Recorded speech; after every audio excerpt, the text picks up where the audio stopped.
za ku mwami Binde akiyinza tukola obubi ennyo. Mwami Binde bw'alinga nnya kyakubiri waliwo ebitambuzibwa nti bwe wali ogenda e London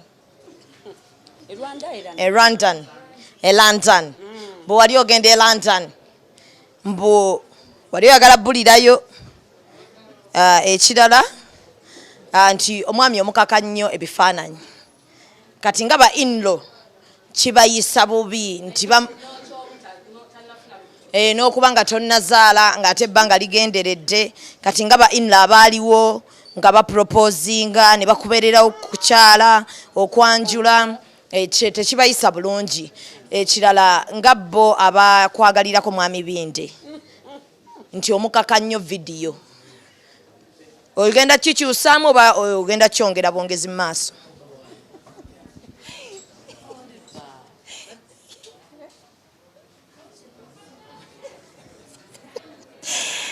Ebibuuzo bibadde bingi nnyo kati n'ekituufu simanyi nakyatandika nakyo nakyakusembayo.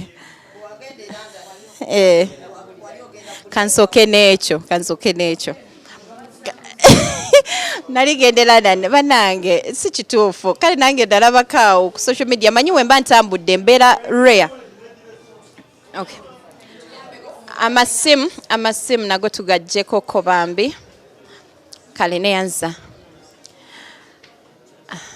Ekituufu bwe nali ngenda e London kubanga sije nsoso genda at least ntambuddeko sina gwe nakubira simu tibannange ngenda naye nze nali ndi awo omanyi we mba ntambudde ate ddala nga ndi n'omwami muwanye ekitiibwa sibeera nnyo ku social media. Omwami wange we mba ntambudde naye nze munnange sibe abantu balowooza mbeeko naye nze nzija nempositinga nenvaayo kati simanyi nze era newoba abantu ng'olina ne WhatsApp number yange I think osobola n'okumpeeza message nenjiddamu after like 2 or 3 days ddala nga ndi n'omwami. Sibeera ku simu yange nga ndi n'omwami wange obudde buba bubwe. Kaakati nze nali ngenze London nali nje njagala okucelebratingira my anniversary. Nali sigenze kudduka ate nziruka mmanyiyaani. Nze London mmanyiyo kisaawe kya Arsenal. Kyemmanyiyo simanyiyo mulala. Sina muntu gwe mmanyi London. Okitegeera ate omwami wange tabeera London kati London nzirukireyo nkole ki? It's okay. Era naye time we neetuuka nayo nga mujja wange nga ntuuse nfunye ekiwago kati nga ndi ready omulumbagana nga ngenda.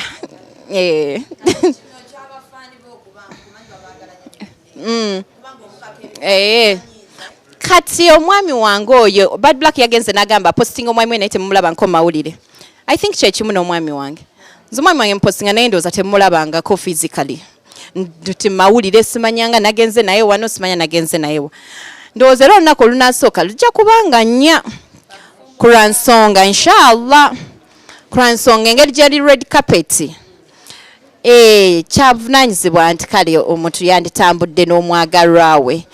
Naye nga zine nti bampise oba kale nti nkati simanyi sitera kubanga ekisooka si muti wa cameras azitya era sookwogera ano bulijjo naye omutunzi awomete kamera ebigambo bibula namugaye nangiraako mpitireko ku bantu kolayo ka video yita abantu paka katu kyaka rehearsinga kakyaganye ka video kubanga ye kiri nti kamera emutunuddemu ebigambo bibula kati simukaka bifaananyi oba simanya mukaka videos naye ate era wemba wa mukaka it's okay wange nkakaani kati ngende nkakaani ayina okukitegeera nti nze gwe yawasa ndi serebu mu bufunze mbeera mu kamera buli ddakiika n'olw'ensonga eyo wemba nyimba kayimba tonight kimalire lumu tonight kati oyagala nkayimbe naani era nina kayimba naye era saayo nange ndakapositinga nga nkamuyimbira kati n'olw'ensonga eyo siyina gwe ngenda buyimbira nina buyimbira mwami Binde munange cocktail onooguma we babaga nkukaka ebifaananyi guma nkukake okuzaala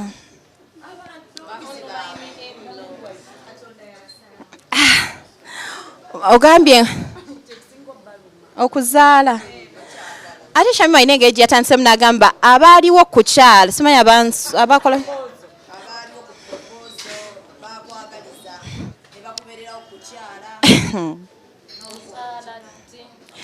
kati ba social media in-laws abambeererawo okuva ku proposal eyo nga nzijukira nga baagirwana nga tebaagala kwegamba nga tebayagalira ddala proposal eyo eggwa ebeerewo naye neebeera kati mbufunze oh my friend has arrived yeah. She has katusooke tumwaniriza omuyimbi w'eggwanga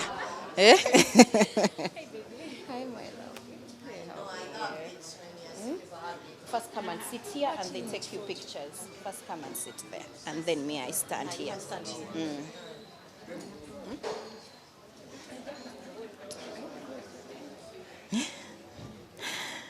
Yes, katika malirizeyo kino then tuwaniriza omuyimbi w'eggwanga gospel best artist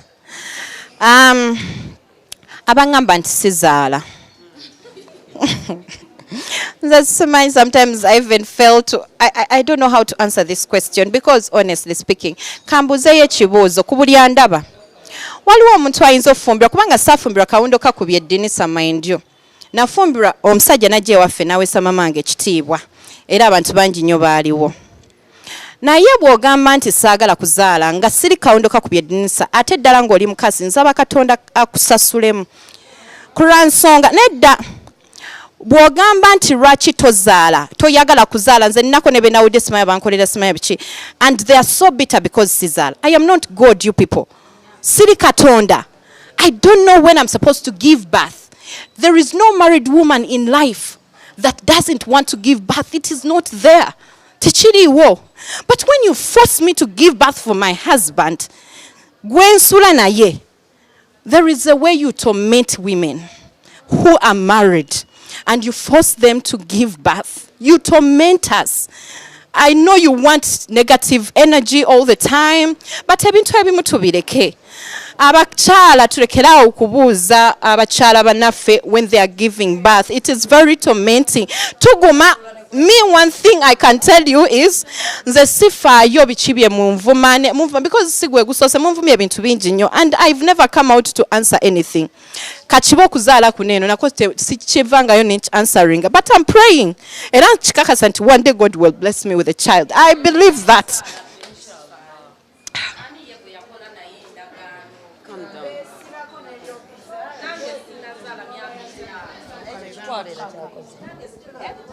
Okay. Yeah, it is emotional. Yeah, it is domestic violence. By the way, no, we had to ask the question kubanga ba Facebook ba in-laws waliwo abatudde ne bakola videos ezo abadde nga zirabira nga zimuluma ensonga lwaki tubuuziza ekibuuzo ekyo kati ndowooza muli contented yeah. Yes, kati twagala okwaniriza Gabi Ntate mukwano gwa rape. Yes, agenda kubanga tuwayo obugambo obulyowo omwoyo obugambo eri mukwano gwe akunge n'abantu abajjenge ennaku z'omwezi 4 ku lw'omukaaga luno ffenna tuwayiwe kula bonita. Yes, tukwaniriza nnyo.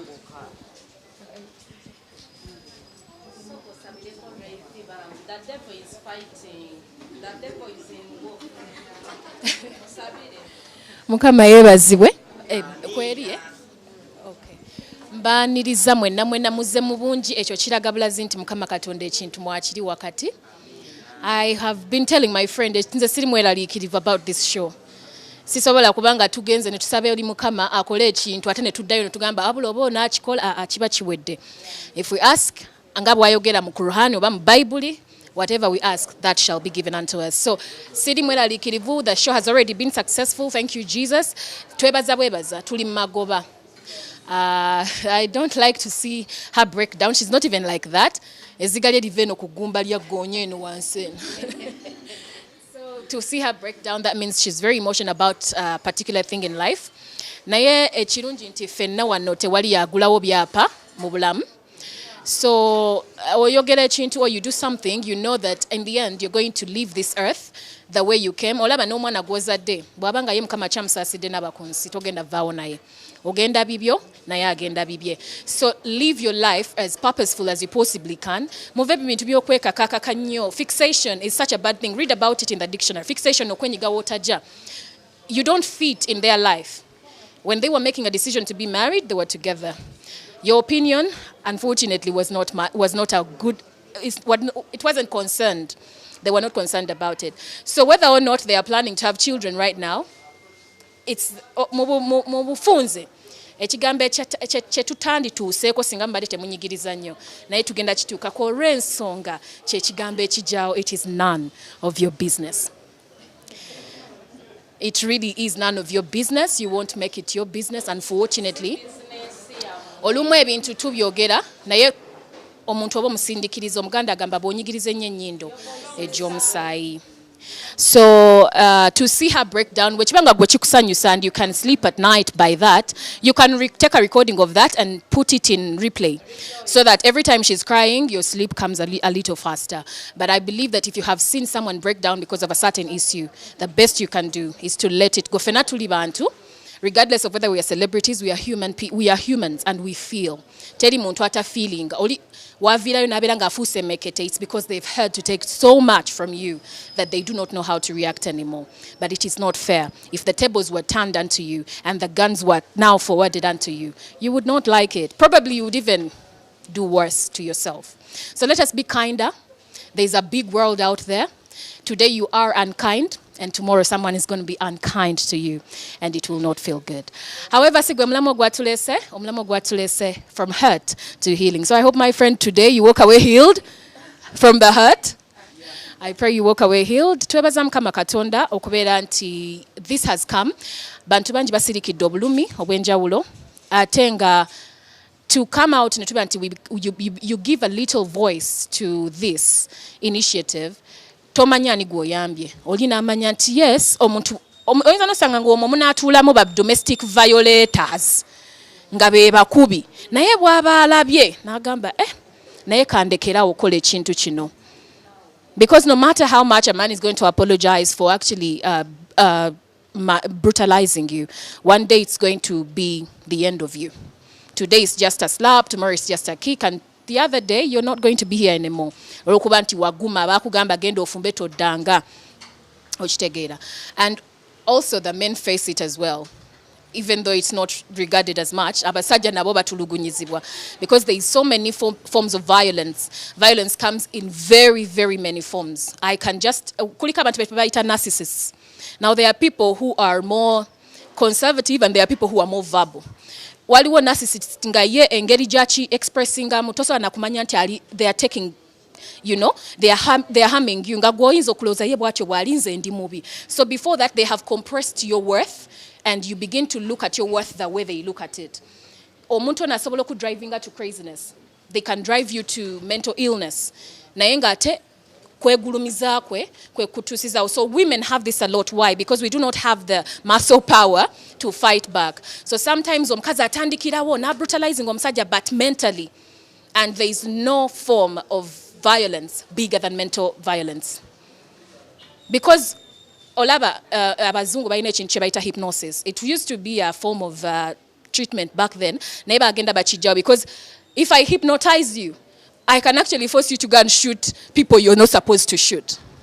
Because at that moment, I have control of your entire mind.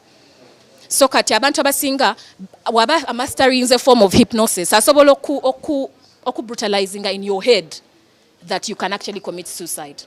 So there are so many forms of violence and nobody deserves them. Nobody whatsoever. So kakati ekintu rape kye yakola is a beautiful thing. I cannot wait to see. Nange sinalaba mumanyi muba mulowooza naffe tuli eno twalabako episode 2 episode 1. Nange sinalaba. I just want to see it that day come Saturday. So please mujje mu bungi bambi mujje. Kigenda kuba kiri very entertaining. It's not omanyi mu abana Uganda bagala kasavu kanyama. Okumusomesa nnyo. Agamba emyaka gyonna gye maze nga nakoowa okusoma. So there's a lot of entertainment that's going to happen, a lot of edutainment. It's going to be such a beautiful, beautiful day. Atenga bingi nnyo Aswege Films byetegese. Omwana yazze. Nange mmutya. Ngambalengera gwe Jean Claudio. Omwana atabuse, but I'm so proud of you, my darling friend. This has been your calling from day one. Ebintu byokwekaliza mu kamera bwoti. No choose action, because most of the characters she actually acts are very, very controversial to her personal real character. So I see her nga yekalakasa and I'm like, girl, naye tomanya nga badde atuterekedde so tujja kumulumbanga mpola kuba kati waba tulazeeko wali eri tumulabye mu bizannyo bingi and she has been acing it. So imagine this thing, she's the heart of it. So I cannot wait to see the livers of this thing, the kidneys of this thing, if she is the heart. It's a beautiful movie. I have read the script. I know about it. And I was like, who wrote this? You don't have this English in you.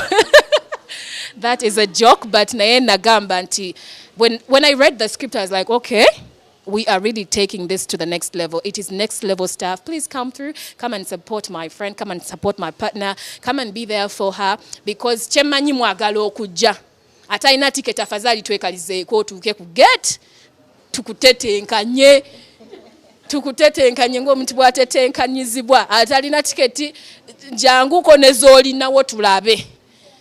Tutandikirawo okuyiyiza. Oyinza okusanga nga mugenda kwerera. Half. Nga mwerera half nga mwerera naye nga mwenna mujje. There is enough room for all of you. I cannot wait to see you Saturday. Come smartly dressed. Come, let us enjoy this moment. Akamuli kange ne Bad Black ono omuntu wange nnyo mukwano gwange mwagala nnyo okufaako obufi. She has been there for me. I think that we put all our friends on the meeting. No ono omuntu wange she's my friend. She is my friend. Hey, undercover, she's my friend. She's my really a good friend. Amina. Amina. Amina. So at the end of the day, all I can say is that let us be kinder. Obulamu buno tubulyako buli and we live. So you do not know. Nzoyinza okuntuukako olunaku lumu to just say a good word to me. Nga that is all I needed that day. And the vice to be true. Ngoyinza okungamba ekintu ekibi. Naye mu kintu ekibi ekyo kyoyogedde ne kinsindikiriza okukola ekintu ekisingawo obubi. Let us be kinder. Everyone gw'otunuulidde wano ayina kyayitamu ng'akisirikidde nga tamanyi na ngeri gy'agenda kiyitamu. So let us be kind to one another and let us come and support Rapey. Thank you so much Papa for being here. Mukama Katonda akumpeera ekisinga obulungi. Ebisinga abadde abikuwadde. Oli mu magoba. Naye Mukama Katonda ayongera okuwa emikisa, ayongera okugaziya n'okugaziyiza. Bad Black, thank you so much. I know how hard it is to carry. How did you get Bad Black here? But you know she has been a friend from her. Yes, naye saba Bad Black tasituukika. But she's a very, very kind person. She's a very kind person. Her personality is a very beautiful character. Era nkwagala nnyo naye nkikugambanga. Thank you so very much for being here. Mama, mwene tweyanziza nnyo, neyanziza nnyo kubeera nti mubeereddewo Remy. Mukama abampeera omukisa. Yeah, thank you so much. Okay, kati Papa katiwe esagalawo ate tugende mu one on one abagala one on one. Yes. Abagala one on one tugenda kugikola. Papa katiwe sale galawo bana ensaba ffenna tusiriikirireko abali emabega. Tusirikireko tufune sala kuve wa Papa Samisa semakula.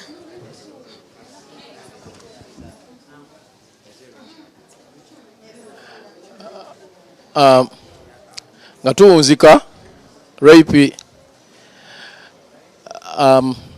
badde nkusaba twasalawo okukola omulimu guno abantu twabawa obuyinza oba oli awo ku bulamu bwaffe okuba nti nno batubeerawo ne batucriticizinga nti ebiseera ebisinga criticism ye kuyamba okwetereeza mu bulamu buli obeera n'abantu abali negative. Nze nina abantu abadde negative mu bulamu bwange emyaka egisoba n'abiri naye bw'oŋŋamba okugaba award mu bantu abazze bambeererawo ate nsobola oggiwaabo kubanga omuntu atakwagala buli lw'okola ensobi ayogera mazima ye ng'alowooza akulumya naye aba akuyamba gwe okole ki gwe weetereeze. Kati obulamu bwo tolwaniranga nnyo bakwogerako birungi bokka. Yaniriza nnyo abali negative. Waliwo boolaba ng'oli just ali biased alina ensonga ze endala. Just ignore. Toba ne Yesu naye bamwogerera ebibi. N'akaana bwe baba akakazi olunaku olusooka bakwogerera ebiki ebigambo. Ekyo ekyozaala ddi kasita wazaalako abakumanyi tukumanyi oyinayo omwana si kyekyo toli mugumba si kyekyo wazaalako ebyo bibaddewo nze bamanjiza embaga emyaka gyonna naye it is my wedding and my wife I know when to do it. Kukitegeera nze nsalawo ddi lwe ngenda okola ki Kyemmanyi abantu ebiseera ebisinga people should learn how to respect decisions z'abalala. Buli omu muleka akole decision ye kuba buli ali eyo oba oli awo olina decision gye wakola olunaku lumu bazadde bo ne batajagala naye nga kati bakwagala kubanga wa moving on ne decision eyo gye wali oyina gye batayaniriza. Ebiseera ebisinga abaana bwe baba bava awaka nga bakuze tebakkaanya na bazadde baabwe naye bagenda gye bagenze ne babeera successful ate badda awaka ne baba celebratinga. So just kintu kimu tukiyige bannayuganda oba abantu bonna tuyige okuwa ebitiibwa kusalawo kw'abalala. Buli omu alina engeri gy'abaasazeewo ate buli omu alina bw'atambula olugendo lwe. Next time njagala oyongere oli mukazi ali strong ebbanga lyonna nkulayo nga oli strong toddayo ku breaking down kukaaba eyo wini togigaba toddayo kukikola ekyo kikomere ero olulala bwobanga olaba nga oyala ku breaking down just move away from tambula oveewo okole ki tokiddamu ekyo bajja kwogera tebagenda kustopinga at all naye kasita gwomanyi okola ki okimanyi ozaala era bonoba otuusiza okwagala ojja kukola ki ojja kuzaala. So njagala ffenna tuwombeeke twebaze Katonda. Ayi Kitaffe omulungi tukwebaza olw'ebitone bino ebiri wano, nkwebaza olwa baganda baffe ne bannyinaffe bano abali wano abagezaako okulaba nga batambuza obulamu nga bayamba abalala nga nabo bwe banoonya okubeerawo. Kitaffe gwogaba era gwosalawo buli omu n'omudesigningira olugendo lwe wagye lugenda era omanyi ekinaabeera obulungi n'ekinaabeera obubi naye tusaba byonna byonna bibeere birungi. Ffe nga omwana w'omuntu ffe tuba twagala birungi okumanya kukwo n'okusalawo kukwo. Tukwasa omukolo guno gubeere mulungi gubeere successful ate tuleme kukoma ku guno oba oli awo nebeere entabiro eya buli muntu ate kubeere okwagala n'okwereere kubanga tulina ekirabo ffenna kyakwagalana. Okwagalana mwe tujja byonna byonna tubikusaba nga tuyita mu linnya lyo era nga tuyita mu ggwe era nga tukoowoola Ayi Kitaffe. Amen.